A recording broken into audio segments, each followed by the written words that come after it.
Hello दोस्तों, आप सभी का स्वागत है आपके अपने chemistry channel carbon chemistry class में।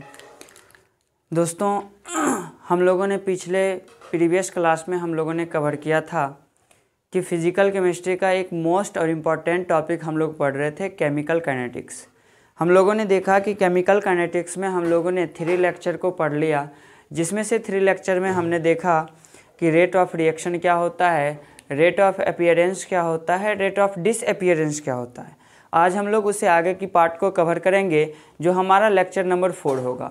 हम लेक्चर नंबर 4 में कवर करते हैं, हमारे पास कोई भी केमिकल रिएक्शन हो रहा है, उसमें एक एक्टिव मास होता है। हम लोग आगे पढ़ेंगे कि एक्टिव मास क्या होता है। तो हमारा आज का जो मोस्ट और इम्पॉर्टेंट टॉपिक है वो है हमारे पास लॉ ऑफ मास एक्शन। तो हम लोग इसके बारे में पढ़ेंगे।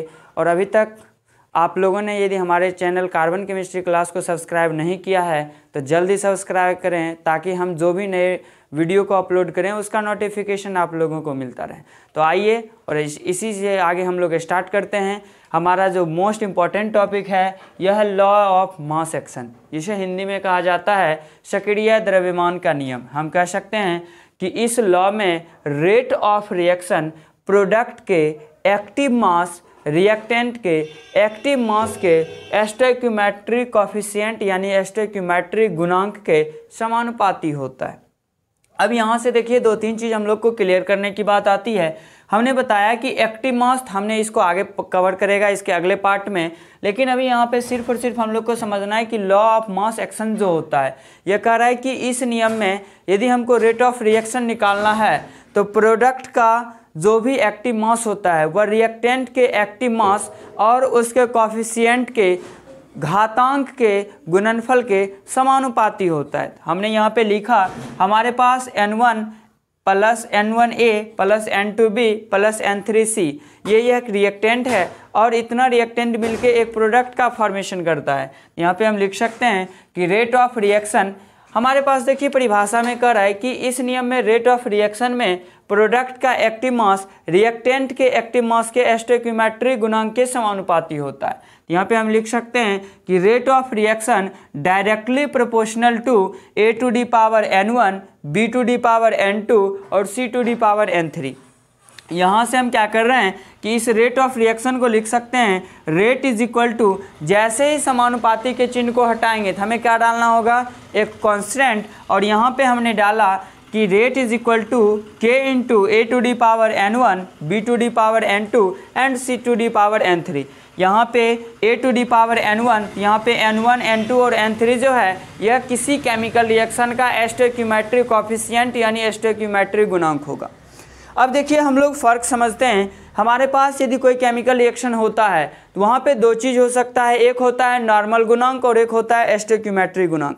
तो दोस्तों हम लोग कभी भी नॉर्मल गुणांक को स्टोइकियोमेट्रिक गुणांक की तरह ट्रीट नहीं करेंगे, नहीं तो हमारा गेम हो जाएगा। तो यहाँ से देखेंगे कि हमारा N1A plus N2B plus N3C और यह एक प्रोडक्ट फॉर्म करती है। इस तरह से हम कह सकते हैं कि हमारे पास यह एक केमिकल रिएक्शन है, और इस केमिकल रिएक्शन का रेट जो होता है यह डायरेक्टली प्रोपोर्शनल होता है किसके, हमारे पास जो रिएक्टेंट का एक्टिव मास होता है। हम लोग सपोज करते हैं कि कोई भी केमिकल रिएक्शन हो रहा है, या तो वह एलिमेंट्री रिएक्शन होगा, नहीं तो वह मल्टी कंपाउंडरी रिएक्शन होगा। एलिमेंट्री कहने का मतलब कि जब एलिमेंट के थ्रू रिएक्शन होता है तो वैसे रिएक्शन को एलिमेंट्री रिएक्शन कहते हैं, या जब किसी एटम या जब किसी कंपाउंड के थ्रू कोई केमिकल रिएक्शन कंप्लीट होती है तो उसे हम लोग मल्टी कंपाउंड रिएक्शन या उसे कंपाउंड रिएक्शन कहते हैं। तो हम लोगों ने देखा कि हमारे पास जो भी एलिमेंट या कंपाउंड होगा उसका कुछ ना कुछ एक्टिव मास होगा।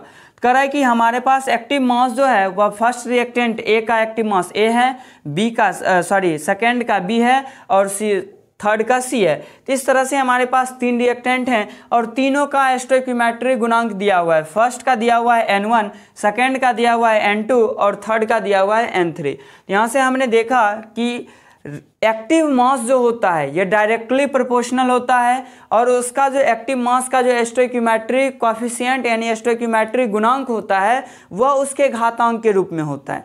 आगे हम लोग थोड़ा देख लेते हैं कि एक्टिव मास क्या होता है। हम लोग सिंपल सी भाषा में समझते हैं कि जब कोई मनुष्य जिंदा रहता है तो वह सांस लेता है, मनुष्य मर जाता है तो सांस लेना बंद हो जाता है। इसके कहने का मतलब कि हम लोग कैसे सीख सकते हैं कि हम जीवित हैं। तो जब हम लोग सांस लेते हैं तो इस स्थिति में हम जीवित होंगे, हम लोग सांस लेना बंद कर देते हैं तो इस स्थिति में हमारी मृत्यु हो जाती है, या उसे डेड कहा जाता है। तो यहाँ से हम लोग सीखेंगे कि जब कोई केमिकल रिएक्शन होती है तो उस केमिकल रिएक्शन के अंदर जो भी रिएक्टेंट या प्रोडक्ट का जो मास होता है उस मास को हम लोग एक्टिव मास बोल सकते हैं। इसके कहने का मतलब हम लोगों ने सीखा कि किसी केमिकल रिएक्शन में जब किसी रिएक्टेंट या किसी प्रोडक्ट का जो गिवन मास होता है वही उसका क्या कहलाएगा, तो वही हमारा क्या कहलाता है, एक्टिव मास कहलाता है। तो पहले आप लोग यहाँ तक कॉपी करें, फिर हम इससे आगे देखते हैं।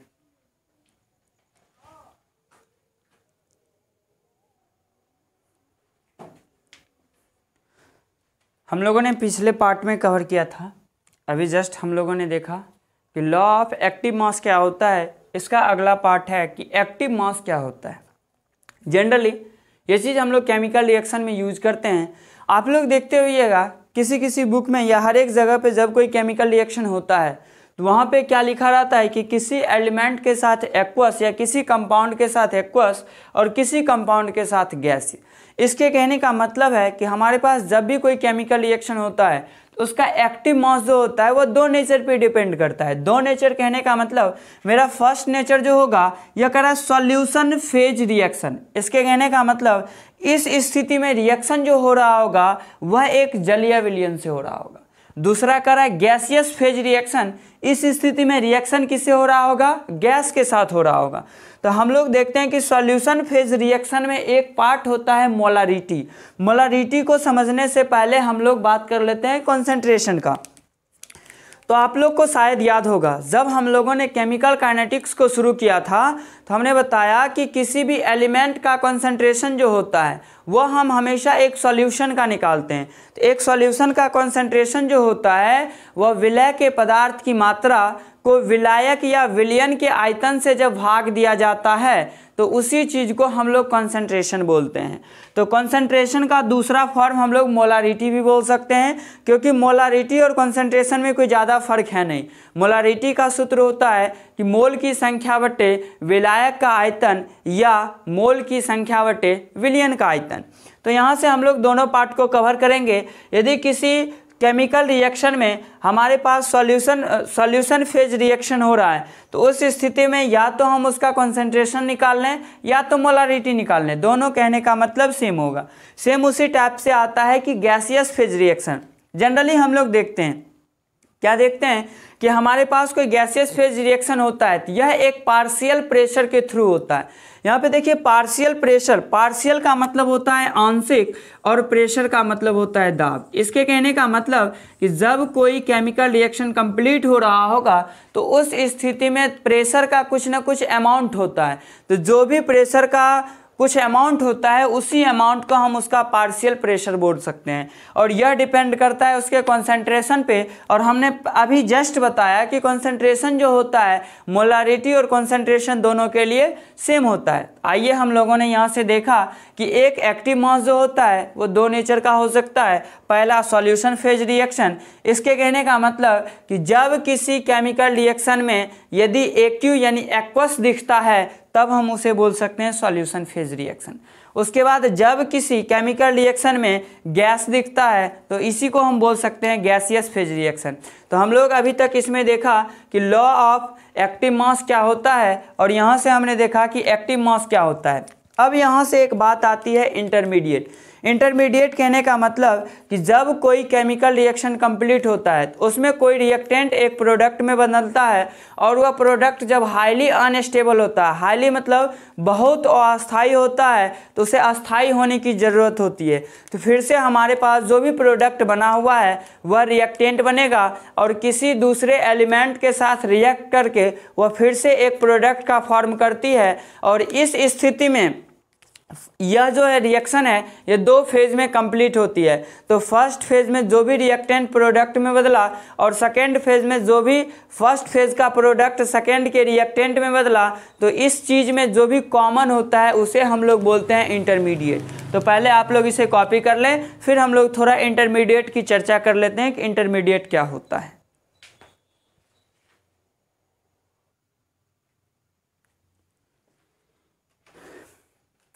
आइए हम लोग यहाँ पे चर्चा कर लेते हैं इंटरमीडिएट का। तो हम लोगों ने सीखा इंटरमीडिएट का मतलब होता है मध्यवर्ती। इसके कहने का मतलब ये हुआ कि जब कोई केमिकल रिएक्शन हो रही है, हम लोग जानते हैं जनरली कि एक केमिकल रिएक्शन में दो चीज़ होता है, एक रिएक्टेंट होता है और एक प्रोडक्ट होता है। तो जनरली जब कोई केमिकल रिएक्शन कंप्लीट होती है तो एक रिएक्टेंट जो है वो प्रोडक्ट में कन्वर्ट होता है, और जब एक रिएक्टेंट प्रोडक्ट में बदलता है तो इस स्थिति में प्रोडक्ट हमेशा स्टेबल होती है। लेकिन इस इंटरमीडिएट में हम लोग क्या देख रहे हैं, यदि हमारे पास ए और बी कोई रिएक्टेंट है और यह बनाता है सी कोई प्रोडक्ट, तो जब ए और बी रिएक्टेंट एक सी प्रोडक्ट को बनाता है, यह जो प्रोडक्ट हमारा सी है यह हाईली अनस्टेबल होता है। हाईली अनस्टेबल होने के कारण ये इसको फिर से रिएक्शन करने की ज़रूरत होती है, और यह प्रोडक्ट अब यहाँ पे देखिए किस में बदल रहा है, रिएक्टेंट में, और यह प्रोडक्ट रिएक्टेंट में बदलकर सी, और इसके साथ कोई एक एलिमेंट हो सकता है या कोई कंपाउंड हो सकता है। तो हमने माना कि यहाँ पे एक डी होगा और यह दोनों सी और डी दोनों मिलकर रिएक्ट किया, तब यह बनाया ई। तो इस स्थिति में हम लोग देख रहे हैं कि हमारे पास रिएक्टेंट क्या बनाया, ए और बी रिएक्टेंट से एक प्रोडक्ट बनता है सी। तो यह हाईली अनस्टेबल होने के कारण एक बार और रिएक्शन करता है, तो C plus D it changes to E. यहाँ से हम कह सकते हैं कि जब कोई रिएक्टेंट एक प्रोडक्ट में बदलता है और फिर वो प्रोडक्ट से बदल के एक रिएक्टेंट में आ जाता है, तो जो भी प्रोडक्ट रिएक्टेंट में बदलता है उसे हम लोग इंटरमीडिएट कह सकते हैं। यानी कि किसी केमिकल रिएक्शन में जो स्पीसीज प्रोडक्ट से रिएक्टेंट बदलता है तो उस स्पीसीज को हम लोग इंटरमीडिएट कह सकते हैं। आपके पास कुछ डिफिनेशंस है, हम उसे लिख लेते हैं या पढ़ लेते हैं। तो देखिए यहाँ पे लिखा हुआ है कि यह रिएक्शन दो फेज में कंप्लीट होती है। हमने अब सामने में देख रहा है हमारे पास ए प्लस बी कोई रिएक्टेंट है जो सी प्रोडक्ट बनाता है। इस स्थिति में सी प्लस डी एक रिएक्टेंट बना के ई कोई प्रोडक्ट बनाती है। तो यही कह रहा है कि यह रिएक्शन हमेशा दो फेज में कंप्लीट होती है। इस रिएक्शन में सी हमारा क्या होगा, इंटरमीडिएट, क्योंकि अभी हम लोगों ने पढ़ा कि जब कोई रिएक्टेंट एक प्रोडक्ट में बदलता है और पुनः प्रोडक्ट से एक रिएक्टेंट में बदलता है, तो इस स्थिति में वह स्पीसीज जो होगा वह हमारा क्या होगा, इंटरमीडिएट होगा। मेरा सेकेंड पॉइंट है कि इंटरमीडिएट को कभी भी रेट लॉ में नहीं लिखा जाता है। देखिए हम लोगों ने पढ़ा इससे पहले रेट ऑफ रिएक्शन और रेट लॉ क्या होता है, तो इसमें मैं ज़्यादा डिफरेंस नहीं बताऊंगा क्योंकि ये चीज़ मैंने पिछले क्लास में बता दिया है, पिछले वीडियो लेक्चर में हमने बता दिया है। तो सिंपल सा बात हम लोग ये समझ लेते हैं, इसके कहने का मतलब कि जब कोई स्पीसीज इंटरमीडिएट फॉर्म में होगा तो उस स्थिति में हम कभी भी उसका रेट लॉ नहीं निकाल सकते हैं। तो आप लोग पहले यहाँ तक की बात कॉपी करें, फिर हम इसके अगले पार्ट को देखते हैं।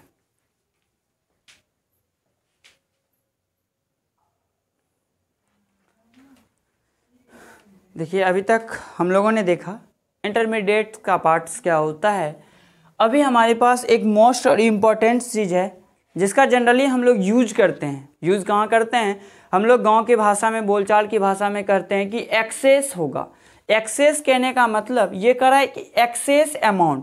तो यहाँ पे हम ध्यान से देखेंगे, जब कोई केमिकल रिएक्शन हो रहा है तो हमने आप लोगों को कोलोइड्स में पढ़ाया था कि AgNO3 में Ki पोटासियम आयोडाइड को एक्सेस अमाउंट में रखा तो हमारे पास एक सॉल्व बनाता है AgI का, और KNO3 वहाँ से मुक्त होती है। तो वहाँ हमने देखा, हमें इतना डिस्कस नहीं किया था कि एक्सेस क्या होता है, बट यहाँ पे हमको अच्छे से डिस्कस करना होगा क्योंकि इसका यूज़ हम लोग आगे करेंगे।